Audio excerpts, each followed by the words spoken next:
আজিৰ এইটো ভিডিঅ'ত দেখুৱাম আপোনালোকে 2025 চনত চৰকাৰী কৰৰ বাবে কেনেকৈ এপ্লাই কৰিব, আপোনালোকে কোনটো নতুন এপছত এপ্লাই কৰিব, এই এপটো ক'ত পাব, কেনেকৈ ডাউনলোড কৰিব আৰু এই এপছটো আপোনালোকে কেনেকৈ ইনষ্টল কৰিব, ইয়াৰ সম্পূৰ্ণ প্ৰচেছ দেখুৱাম আমি এইটো ভিডিঅ'ত। গতিকে আপোনালোকে ভিডিঅ'টো অলপো স্কিপ নকৰিব আৰু যদি এতিয়ালৈকে আমাৰ চেনেলটো ছাবস্ক্ৰাইব কৰা নাই নিশ্চয় ছাবস্ক্ৰাইব কৰি ৰাখিব আৰু যদি ফেচবুকত চাই আছে তেনেহ'লে আমাৰ পেজটো ফ'ল' কৰি ৰাখিব।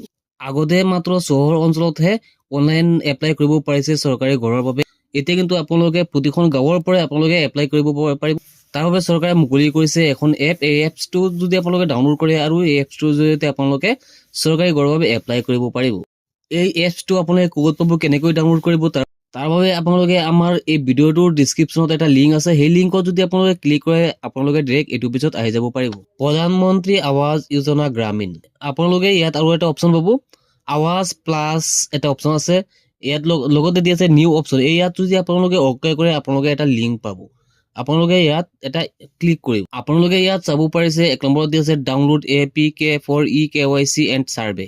1 নম্বৰত দি আছে last date app version for Awaas plus. 2 নম্বৰত দি আছে Aadhaar face RD play store. এইটো আপোনালোকে প্লে ষ্ট'ৰৰ পৰা ডাউনলোড কৰিব লাগিব। আপোনালোকে ইয়াত আৰু এটা অপশ্যন পাব লিংক বুলি লিখা আছে। লিংক কৰা অপশ্যনটোত আপোনালোকে যিটো আছে 2 নম্বৰত এই লিংক অপশ্যনটোত আপোনালোকে ক্লিক কৰি দিব। লিংক অপশ্যনটোত ক্লিক কৰাৰ লগে লগে আপোনাক লৈ যাব প্লে ষ্ট'ৰলৈ। প্লে ষ্ট'ৰত আপোনালোকে আধাৰ ফেচ RD যিটো এপছ আছে এইটো আপোনালোকে ডাউনলোড কৰিব লাগিব।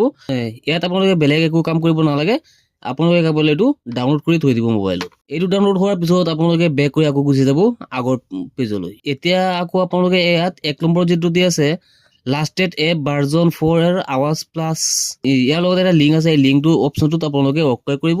এই এপছটো আপোনালোকৰ ক্ৰম ব্ৰাউজাৰত ডাউনলোড হ'ব, তাৰ পৰা আপোনালোকে ডাউনলোড কৰি ল'ব। তাৰপিছত ইনষ্টল আহিব, ইনষ্টল কৰিব আপোনালোকে। তাৰপিছত অ'পেন অপশ্যন আহিব, তাত আপোনালোকে অ'পেন কৰিব।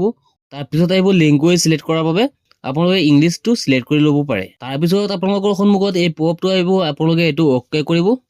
তাৰপিছত কিছুমান পাৰ্মিশ্যন বিচাৰিব, এই পাৰ্মিশ্যন কৰি কেইটা আপোনালোকে এলাউ কৰি দিব। পাৰ্মিশ্যন এলাউ কৰি দিয়াৰ পিছত এই পেজটো অ'পেন হোৱাৰ পিছত আপোনালোকে দুটা ষ্টেপ পাব। এটা পাব এছিষ্টেণ্ট ছাৰ্ভে আৰু এটা আছে চেল্ফ ছাৰ্ভে। আপোনালোকে চেল্ফ ছাৰ্ভে অপশ্যনটোত অ'কে কৰিব। যোনজনে এপ্লাই কৰিব তেখেতৰ আধাৰ কাৰ্ড নাম্বাৰটো ইয়াত বহুৱাই আপোনালোকে অথেণ্টিকেট অপশ্যন আছে তাত আপোনালোকে ক্লিক কৰিব লাগিব।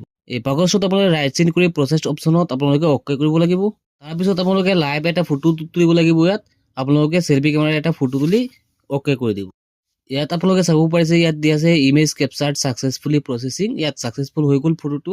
ইয়াত আপোনালোকে 4 ডিজিটৰ এটা পিন বহুৱাই আপোনালোকে ইয়াত অ'কে কৰিব লাগিব। ইয়াত ষ্টেটটো অট'মেটিক আহি যাব, ডিষ্ট্ৰিক্টটো আপোনালোকে দিব আৰু ব্লকটো দিব, পঞ্চায়তটো দিব আৰু ভিলেজটো আপোনালোকে বহুৱাই প্ৰচেছ অপশ্যনত আপোনালোকে অ'কে কৰিব লাগিব। প্ৰচেছ অপশ্যনত অ'কে কৰাৰ লগে লগে এটা ইনফৰমেশ্যন ইয়াত আহিছে, survey not allowed in Euro state district. ইয়াত উল্লেখ কৰিছে আমাৰ যিটো ষ্টেট অসম, এই অসম আৰু যিটো ডিষ্ট্ৰিক্ট উল্লেখ কৰিছোঁ এই ডিষ্ট্ৰিক্টত এতিয়ালৈকে এইটো অনলাইন এপ্লাইৰ যিটো প্ৰচেছ সেইটো কমপ্লিট হোৱা নাই।